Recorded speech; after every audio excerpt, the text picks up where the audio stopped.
In today's episode, we're telling you exactly what we'd be looking for if we were to audit your Instagram account.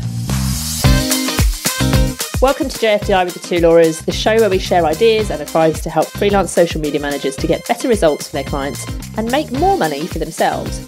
Often, it's easier to help a client than it is to take an objective view of your own content, to see what's working, what's not, what you need to change to get results. Because you're often just a little bit too in it, right? So on today's show, we're going to talk about what we'd be looking at if we were to come and audit your Instagram account. I think it's worth saying that there is never, even if you're the best Instagrammer in the world, there is never a point that you should not take a step back, whether it be you or getting somebody else to review your account. And that goes for any platform. Because I think we can all, like you just said then in the intro, that we can all just be a little bit in it. But we're like that often, you know, and you often can't see the woods for the trees. So there's always a good reason to get someone to critically look at your content. It's so easy to get in it because you move on at a different pace than your audience. So when you very first start, for example, you might feel like you're a beginner and your audience are also beginners. 6 months down the line, you're less of a beginner, but they're still beginners. So your view has changed and theirs hasn't. So you're too in it. You need someone to pull you back out. I think one of the pitfalls everybody makes on social media, this is experts, just business owners who haven't got a clue, all of us, we all make the mistake of sometimes talking about what we want to say as opposed to what our audience wants to hear. And I think it's a slippery slope, and we kind of get into this bad habit of kind of marketing based on what we want to say, not what other people want to hear. And I think often it takes somebody else to kind of question something, and it makes you realise that actually you're leaving gaping big holes in your content strategy that aren't helping your audience make decisions and buy from you or follow you or whatever your objective is. So and sometimes it can be smaller than that, can't it? Because it might be you've written an amazing piece of content and it tanks, and that can really knock your confidence for a start. But by having someone like a third party look at it, they can immediately tell you sometimes why that is. And it might be something so simple, like you said that you thought you were going to get tons of people commenting on it here, but you've given them no reason to comment. Yeah. And it's just then you go, oh my God, that's so obvious. Or, this was really hard to read. The text was really small. Oh, obviously, because I made it on my laptop. Do you know what I mean? Yeah. It's just those little things that sometimes you don't notice. And I think it's when you do exercises like this, it reminds you that social media marketers aren't just people who are putting pretty pictures on Instagram. Yeah. It makes you realise and appreciate all the moving parts that go into creating brilliant content. And I think, which is why it should always be done, because it makes you realise that actually you should be adding probably another 0 to your quotes, because it isn't easy. And there are so many different bits of content that makes it work. It's not just a case of making a pretty bloody puzzle grid or whatever it may be. Do you know what? I haven't seen a puzzle grid in ages now, I wonder if the algorithms just cottoned on to my hatred of them and isn't showing me people who have puzzle grids. I actually see a couple of people who are content experts. Take from that what you will. You're wondering why we slate puzzle grids. We've probably got an episode about it. Yeah. But we're not fans. No.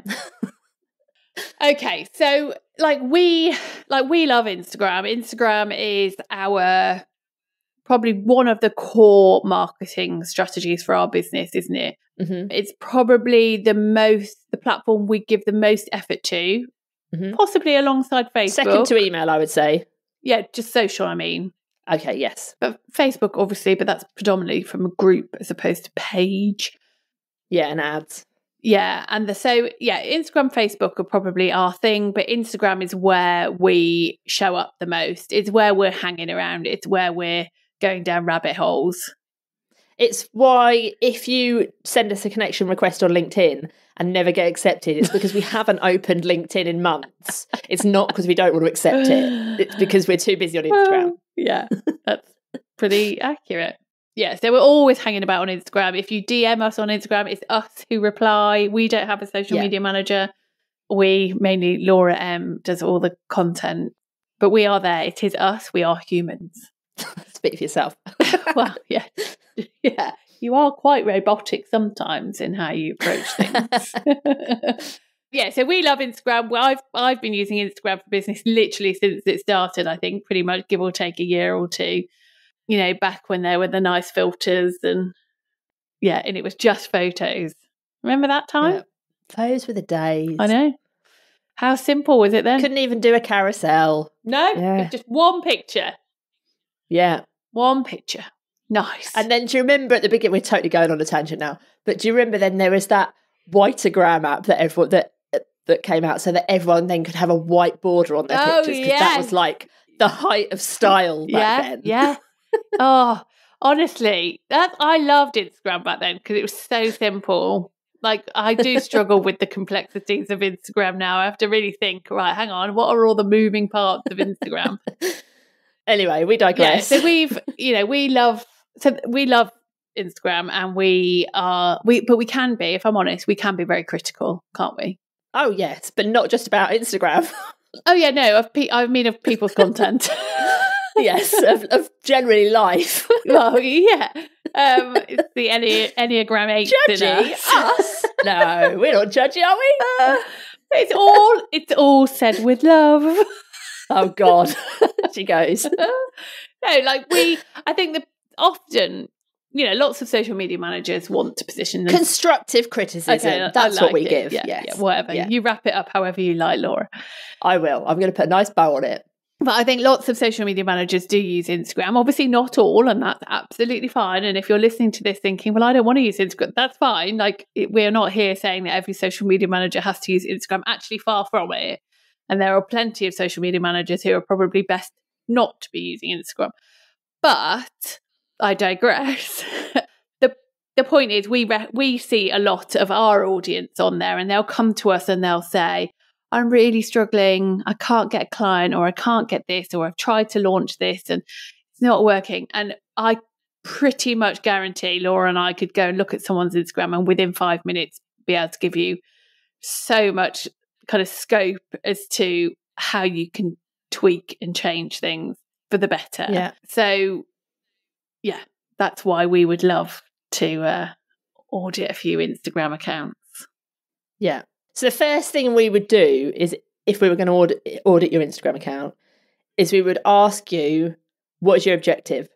And by that, I mean, what is your objective overall for your business? What is your objective right now for your content? And what is your objective for this specific post that I'm looking at right now? Yeah. I want to know all of that. And those things should all align. So it might be that you're saying to me, oh, my objective is I need clients. Right now, I'm trying to get more views on my reels. And this post was because I wanted someone to send me a DM. Well, that's like, what? Yeah. I'm confused already. It should be a flow. Everything needs to align. Yeah, it should be a flow. Like, I need more clients. So my content strategy at the moment is trying to show my expertise. This post, I wanted people to comment tonight or whatever. Everything kind of needs to align. And if it doesn't, then that's where the problem starts. Yeah. So it's always going back to that beginning piece, isn't it? And really trying to understand that. And just to kind of hammer the point home, this is where 90% of people, I think, that I've gone and had a mooch about are going wrong. And that's obviously that I'm making assumptions because I'm just having a mooch and I'm maybe not understanding everything correctly. But often there is a misalignment between what you're trying to achieve and the content that you're actually putting out. So it's like when people are trying to build better relationships, but all their content is just shareable content. That's not about building a relationship. That's just increasing your reach. It's where people kind of are looking for a client, but all they're focusing on is how many real views they've had. Again, it's just looking a bit more granularly and thinking, is what I'm doing helping me to get where I want to go?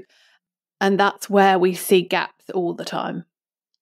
Yeah, and it's often we'll have people saying to me, oh, my content's really shit. I only get 200 views on my reels. And it's like, well, who cares? How many leads are you getting? Yeah. Like, we do not care how many views we get on our reels. No. In fact, one of in recent weeks, one of our reels, I think, had 3,000 or 4,000 views. Can't remember exactly. Yeah. And I think we had about 200 leads off it. Yeah. So in one day. I don't care how many. Yeah, in one day. I don't want a reel that has 100,000 views and 0 leads. I want a reel that has 100 views and a lead. Yeah. So, what is actually the purpose of what you're telling me you want? And if it's because you're following other Instagram gurus, we all know the ones I'm talking about, who are telling you how to get more views on their reels. Try this hack to get more reels or more views on your reels. And then you actually look at their content strategy, and what it is that they're telling you, here's a trending audio you can use and here's some ways to use it. Of course they're going to get followers from that, and of course they're going to get views from that, because they're speaking to the whole world and sharing trending audio. That doesn't mean that they're getting clients. That doesn't mean they're getting leads. It means they're getting followers. Doesn't mean they're getting money in the bank. Exactly. So just take a step back from who it is you're looking at, what your level of success is, what your objective is, and really think about, what does my objective align with money in my bank that's going to pay my mortgage, book a holiday for my kids, all of those sorts of things, your actual goals in life. Oh, I felt like I'll write on a little bit of a rant then. A real view is not going to pay your mortgage. I'll tell you that for free. No. God, could you imagine if it would? Yeah. That would be a joy. Yeah. Anyway, yeah, so that's the first thing we want to know, is the actual objective. And I think that is the main, not the main thing, but that is the absolute starting point. If people aren't just, I want to kind of hammer it home. If that is not clear, and all your objectives are aligned and there's a nice kind of flow, then that is fundamentally going to be the problem. Because all the things that we're probably going to chat about now are, yes, very important, but if you still can't get this bit right, then it still won't work. Yeah, and the second thing that we'll want to know from you, and that all 9 out of 10 people get wrong, who do you want to work with? Who's your customer? Who's your ideal client? And people can tell us who those people are. Easy. Well, although I say easy, a lot of people will say I want to work with women. That's half the planet. But who do you want to work with? And then we'll look on their Instagram, and nowhere on their Instagram is it clear that they want to work with those people. Yeah. So those people have no idea that you're for them. Yeah. Even if they're a woman. I want to work with women. Great. A woman like me or a woman like Laura Davis? Because as much as we're similar, we're also very different. Yeah. I find it so interesting, the whole women thing, just to digress slightly. It's odd, isn't it? Yeah. I think I think that if you're a parent, so if you're a mum and you are wanting to find a client, I think people think that working with a female who's potentially also a mum, that it means they'll understand them more. So if they would say, I've got to pick my kids up from school, I can't complete this today, they'll be more understanding. Can I just say, the worst clients I've ever had in my life have all been women. And me, which is why I find it really interesting. That my best clients but also I find it so... Is the word exclusive the opposite of inclusive? Exclusive, to just say I just work with women. I know. Just why? Why only because you think women are nicer than men? What? I don't get it. So I want to work with great clients who will pay me good money. I don't care if they're male or female. They need to be in a specific niche. So it's the niche that when we're asking you who you want to work with, we want to know what do they sell? What's their niche? Where are they based? What are their values? All of those sorts of things. And the more specific you are, for example, Laura and I, we only help social media managers. If you work in social media, we help you. But if you're employed, you're not going to come to us and buy anything from us, because we help freelance social media managers. If you're employed, you probably don't need the social media manager's toolkit unless you're going to go freelance. So we talk to freelance people. If we were just talking to, people who, every single person in the world who works in a social media, whether they work in a massive team at M&S or the tiniest team in the local greengrocer, I'm back on my greengrocers thing, it's very confusing, isn't it? Because they don't have the same goals and want the same things. Yeah. As niche as social media managers is. Yeah. So we want to know who you're working for, and then we'll go and look and see if you've actually said that anywhere. And 9 times out of 10, people haven't. No. Yeah, so understanding your objective and understanding your audience, 100% top of the list of things that we will want to get a better understanding of. and then we can critique thereon in. So some of the other things which are more kind of, I was going to say minor points, they're not minor because they're still very important and still all part of those kind of cogs that make the wheels turn. But let's just have a kind of discussion on some of those points. So we will always be looking at people's call to actions. Again, mainly because of the reasons that we've said, is that they're not aligned with whatever it is that you're trying to do. Or sometimes they're not even there. People, I don't want to do a call to, I don't like asking people to do things. People don't come on Instagram to do things. So we will obviously review that and give our feedback to that. And it's not just about what you're saying, it's kind of how you're saying it. And where God, you sound like my mum. and it's where you're saying that. You know, are you saying it on a reel? Are you saying it at the start of your copy? Are you saying it at the end of your copy? So there's all those kind of things we can have a look at and a think about. And, you know, are you asking too much? Is your call to action not, it's just, you know, it's like people say, come and give me a ring at 3:10. Like, no one's going to do that, are they? Not there. I've never seen a call to action on Instagram that says that. I want a screenshot next time you see it. No, right, but I needed to be extreme because I suddenly thought if I said something that people actually do right, then and it might work for them, because I had to take something that someone could say. If you work with women who have children, probably don't have that as your call to action. Well, 3:10, they're probably doing the school run. Well, there you go, exactly. So yeah, it's looking at it from a whole in regards to your call to actions. Yeah, totally. Like, we'll look at your content as a whole, like, you know, does it all work together? But we also kind of go deeper in individual posts, don't we? So like, we'll look at the calls to action, we'll look at the hook, and sometimes people will have a really good idea and, you know, it will have a really great objective and the video might even be really great, but the hook is hidden somewhere halfway down the caption. So it doesn't hook anybody in to actually get them to watch a video or take action or what have you. So if you're kind of not using a good hook at all, or it's hidden, then sometimes it's great to have that pointed out to you so you can just be like, oh yes, so next time if I just change how I've worded this, then that might work better. Yeah, absolutely. And we also will have a look at the copy, you know, and this is the thing that I struggle with the most. And for anyone who's been on calls where we've done kind of content review calls with some of our toolkit owners and members, is that I cannot bear long copy. I switch off. But there are ways in which people can get me to read a long copy. And it's about understanding how you can pull people through that copy. So often I will look at a long piece of copy and I'll be like, oh, bloody hell. But if I read it all the way to the end, then that is an excellent piece of copy. Yeah. And often it's not about like what you're actually saying. It's often a lot about the formatting of the copy, whether some of that copy should maybe have been in the video, whether you're repeating something that's in the video and you don't need to say it again so you can shorten your copy that way. There's lots of different ways that you can make your copy better. And we'll often look at that sort of stuff as well. Bullet points are your friend. And mine. Bullet points, capital letters, emojis, any way you can format it so it's easy to skim will make Laura read it.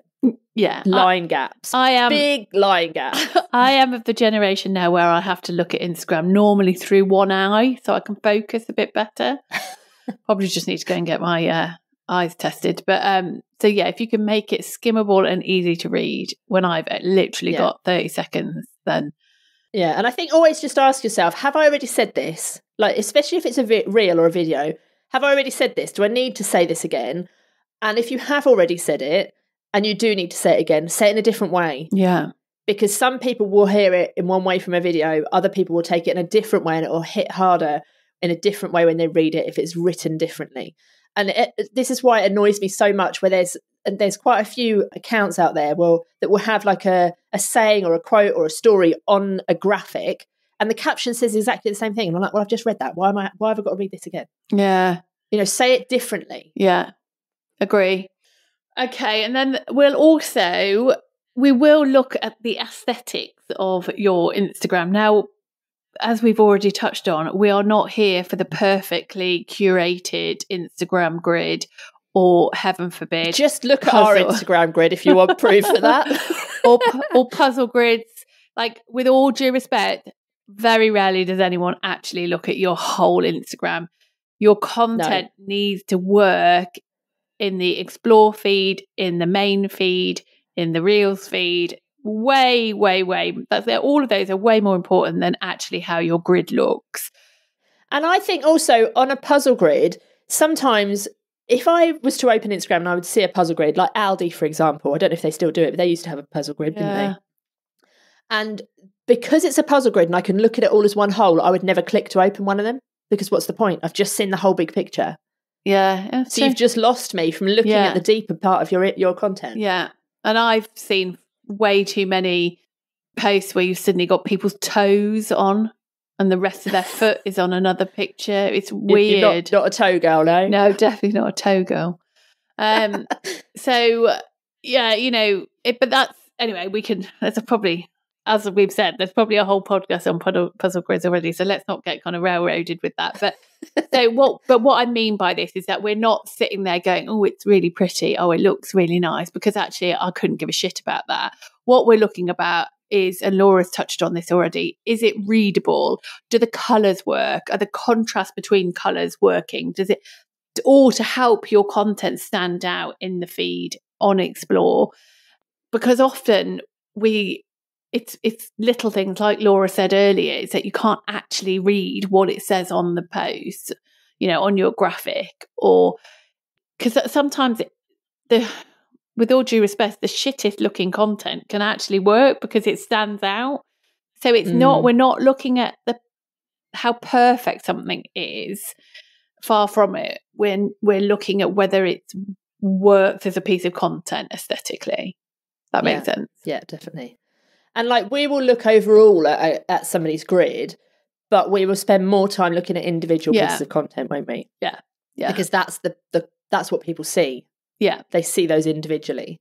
And so things have to work individually. And like, I was having a conversation with somebody recently, I can't remember why, and they had written a post that was like, as you already know, and that's how the post started. And I was like, well, hang on a minute, how do they know? She said, well, I mentioned it yesterday. I was like, well, what if they haven't seen yesterday's post? So every single thing needs to work on its own. Yeah. And don't assume that anyone's seen anything or understands anything that you've said before, because they may not have done. And they won't go and, well, they might do, but generally speaking, people are lazy. People aren't going to go, I'll go and read yesterday's post and then I'll come back to this life. It would have to be such a good piece of content to make somebody go back and look at previous content that you probably don't need an audit from us, because it would already be working. Yeah. Yeah. Nice. Okay, we would also, I think kind of this does go without saying, but we would review someone's bio, because they normally have been written 3 years ago when you started your business and haven't been updated since. Yeah. And like, I don't think that and people will try and trick you into believing there is, but I don't think there's a perfect formula for writing a bio. But I think whatever your bio says has to be very clear, has to make it very clear who it's for. It has to be accurate, obviously. No clickbaity. Don't try to be too clever, and, just make it really simple and obvious who it is you help, what you're doing for them, and why somebody should stick around. Yeah. And that's it. That's all you need. And it has to be aligned with those objectives that you talked about at the start. So if you're, for example, a social media manager and you're at capacity with clients, but on your bio is all talking about you from a management perspective, but at the moment your biggest thing is that you're pushing a digital product you've got, you need to make sure your bio is aligned with that. Because if people come and check you out, like see your content and think, oh, okay, this could work, and then they go look at your bio and it's kind of slightly jarring because it makes people go, oh, I don't know, hang on, is this the right person for me? Then they'll keep on scrolling because there's that element of doubt. So just make sure your bios are aligned with your objectives. And on that note, it's a working document. It should constantly be changed and tweaked, and it doesn't have to be that when you set up your Instagram, that's it, your bio is done forevermore. It obviously isn't. So just make sure that it's up to date and you regularly review it. Yeah, definitely. Definitely. Okay, so they're just some of them, and there'll probably be other things that we look at. Oh, yeah, for sure. But they're probably the main things that we would look at if we were to review your Instagram account.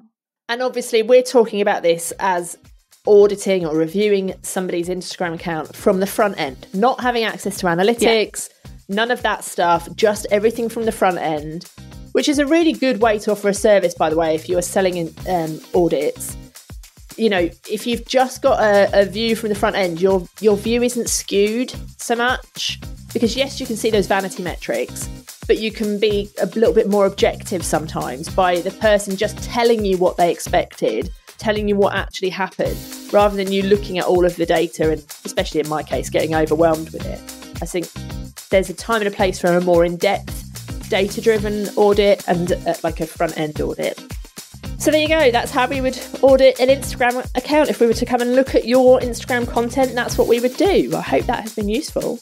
And yeah, if you want us to have a look at your Instagram account, stay tuned. Maybe at some point we will offer this as a service. Okay, we'll be back same time next week. We'll see you then. Au revoir! Auf Wiedersehen.